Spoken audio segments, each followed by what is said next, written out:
എല്ലാവർക്കും നമസ്കാരം. ഇന്ന് രാവിലെ നേരത്തെ എഴുന്നേറ്റു, യോഗ ക്ലാസ് അറ്റൻഡ് ചെയ്തു. അതിന് ശേഷം ഭക്ഷണമൊക്കെ കഴിഞ്ഞിട്ടിരിക്കുകയാണ്. ചായ കുടി കഴിഞ്ഞിട്ടില്ല കേട്ടോ. അപ്പോൾ ചായയൊക്കെ കുടിച്ചിങ്ങനെ ഇരിക്കുകയാണ്. അപ്പോഴാണ് എനിക്ക് തോന്നിയത്, കുറച്ച് ന്യൂസൊക്കെ കണ്ടു. നമ്മുടെ ലേറ്റസ്റ്റ് ആയിട്ടുള്ള ഒരുപാട് ന്യൂസുകൾ അല്ലേ. പണ്ട് അമ്മ ഞങ്ങൾ ചെറുപ്പത്തിൽ നമ്മളോട് പറയായിരുന്നു, ഞങ്ങളിൽ വാല്യൂസ് ഇൻസ്റ്റിൽ ചെയ്യാൻ വേണ്ടിയിട്ട് എൻ്റെ അമ്മ എപ്പോഴും പറയാറുണ്ടായിരുന്നത് കുറച്ച് പഴഞ്ചൊല്ലുകളായിരുന്നു. അതിലൊരു പഴഞ്ചൊല്ല് ഞാൻ എപ്പോഴും ഓർക്കും. ആ പഴഞ്ചൊല്ല് പല ന്യൂസുകൾ കാണുമ്പോഴും ഒക്കെ ഞാൻ ആ പഴഞ്ചൊല്ല് ഓർക്കാറുണ്ട്. പല നാൾ കള്ളൻ ഒരു നാൾ അകപ്പെടുന്നു എപ്പോഴും പറയും.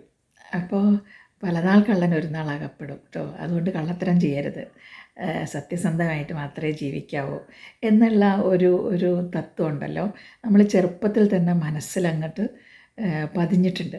അത് അമ്മയോട് എനിക്ക് ഒരുപാട് ബഹുമാനമുണ്ട് ആ കാര്യത്തിൽ. ഇങ്ങനെയുള്ള ഒരുപാട് വാല്യൂസ് തന്നത് അമ്മയാണ്. അതുപോലെ അച്ഛനും കേട്ടോ. അപ്പോൾ എന്താ പറയുക, അച്ഛനമ്മമാരാണ് കുട്ടികൾക്ക് ഈ ഒരു വാല്യൂസ് കൊടുക്കേണ്ടത് അല്ലേ.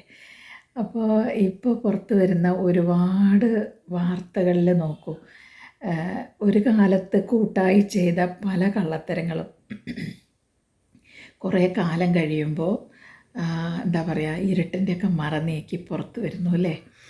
അപ്പോൾ ഇവർ തമ്മിൽ അടിയാവുന്നു, കള്ളന്മാർ അല്ലേ. ഒരുമിച്ച് ചെയ്ത കള്ളത്തരം ആരെങ്കിലും ഒരാൾ പുറത്ത് വന്നു കഴിഞ്ഞാൽ അത് മറ്റുള്ളവരെയും കൂടി കൊടുക്കാനുള്ള നീക്കം, ഇങ്ങനെയുള്ള ഒരുപാട് പ്രശ്നങ്ങളാണ് നമ്മൾ ഇപ്പോൾ സമൂഹ മാധ്യമങ്ങളിലൊക്കെ കാണുന്നത്.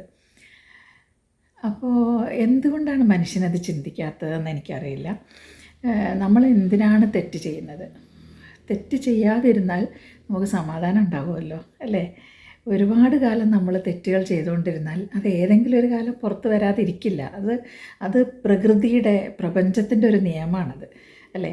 ആ ഒരു നിയമം നമ്മൾ എന്തിനാണ് എന്താ പറയുക, കള്ളത്തരമായിട്ടുള്ള കാര്യങ്ങൾ ചെയ്യുന്നത്? നമ്മൾ സത്യസന്ധമായി ജീവിച്ചാൽ നമുക്ക് സമാധാനം ഉണ്ടാവും അല്ലേ. അതൊരിക്കലും മനുഷ്യൻ ഓർക്കുന്നില്ല എന്നുള്ളതാണ് സത്യം. അപ്പോൾ നമ്മൾ സത്യസന്ധമായി ജീവിച്ചു കഴിഞ്ഞാൽ നമുക്ക് മനസ്സമാധാനം എപ്പോഴും ഉണ്ടാവും. കള്ളന്മാരെപ്പോഴും ഒരുമിച്ച് സംഘമായിട്ടാണ് നിൽക്കുക. അവർ സത്യസന്ധന്മാരെ ഒറ്റപ്പെടുത്തും, അവരെ എന്താ പറയുക, അവരെ ജീവിക്കാൻ അനുവദിക്കില്ല. ഒരുപാട് കഷ്ടപ്പാടുണ്ട്. സത്യസന്ധമായിട്ട് നമുക്ക് ഈ ഭൂമിയിൽ ജീവിക്കണം എന്നുണ്ടെങ്കിൽ നമുക്ക് ഒരുപാട് പ്രശ്നങ്ങളിലൂടെ നമ്മൾ പോകേണ്ടി വരും. മറ്റുള്ളവർ പറഞ്ഞാൽ അനുസരിക്കുക, എന്താ പറയുക, അവർ പറയുന്നതിനനുസരിച്ച് മാത്രം നീങ്ങുക, ഇങ്ങനെയൊക്കെയുള്ള ആൾക്കാരാണെങ്കിൽ പ്രയാസമല്ല ജീവിക്കാൻ. പക്ഷേ അത് ഒരു നാൾ തിരിച്ചടിക്കുന്നുള്ളത് സത്യമാണ്.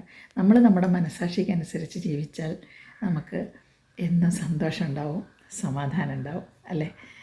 അപ്പോൾ ഇത് ഇനിയുള്ള ജനറേഷനെങ്കിലും മനസ്സിലാക്കണം എന്നുള്ളതാണ് എനിക്ക് പറയാനുള്ളത്. അത് ശരിക്കും വിദ്യാഭ്യാസ പദ്ധതിയിൽ തന്നെ ശരിക്കും വേണ്ടതാണ്. വാല്യൂ ഓറിയൻറ്റഡ് ആയിട്ടുള്ള ഒരുപാട് സ്റ്റോറീസൊക്കെ ചെറുപ്പത്തിൽ തന്നെ നമുക്ക് കുട്ടികൾക്ക് കൊടുക്കേണ്ടതാണെന്നാണ് എൻ്റെ ഒരു അഭിപ്രായം. ഞാൻ ഒരുപാട് കാലം എഡ്യൂക്കേഷൻ മേഖലയിൽ വർക്ക് ചെയ്ത ആളാണ്.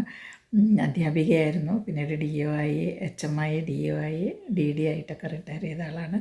അതുകൊണ്ട് തന്നെ എനിക്ക് എന്താ പറയുക, കുട്ടികളുടെ ഈ ഒരു കാര്യത്തിൽ കുട്ടികളെ ശരിക്കും ഡയറക്റ്റ് ചെയ്യേണ്ടതാണെന്ന് പലപ്പോഴും തോന്നിയിട്ടുണ്ട്. അതുപോലെ നമ്മുടെ സമൂഹം എന്ന് പറയുന്നത് ഒരു സെക്സ് സ്റ്റാർവ്ഡ് ആയിട്ടുള്ള സമൂഹമായിട്ട് മാറുന്നുണ്ട് അല്ലേ. അപ്പോൾ ഇതിനെന്താണ് ഒരു പോംവഴി? അത് എഡ്യൂക്കേഷൻ സിസ്റ്റത്തിൽ തന്നെ അതിൻ്റെ ഒരു മാറ്റം വരേണ്ടതുണ്ട് അല്ലേ. അപ്പോൾ എന്താണ് നിങ്ങളുടെ അഭിപ്രായം? ഒന്ന് കമൻറ്റ് ചെയ്യുക കേട്ടോ. അപ്പോൾ ഇനി എൻ്റെ ചാനൽ സബ്സ്ക്രൈബ് ചെയ്യാത്തവർ ഒന്ന് സബ്സ്ക്രൈബ് ചെയ്യുക. കുറേ പേര് സബ്സ്ക്രൈബ് ചെയ്യാതെയാണ് കാണുന്നത് കേട്ടോ. അപ്പോൾ ഒന്ന് സബ്സ്ക്രൈബ് ചെയ്യുക, ലൈക്ക് ചെയ്യുക, ഷെയർ ചെയ്യുക, അതുപോലെ കമൻറ്റ് ചെയ്യുക. ഇനി മറ്റൊരു വീഡിയോയിൽ കാണുന്നവരെ നന്ദി, നമസ്കാരം.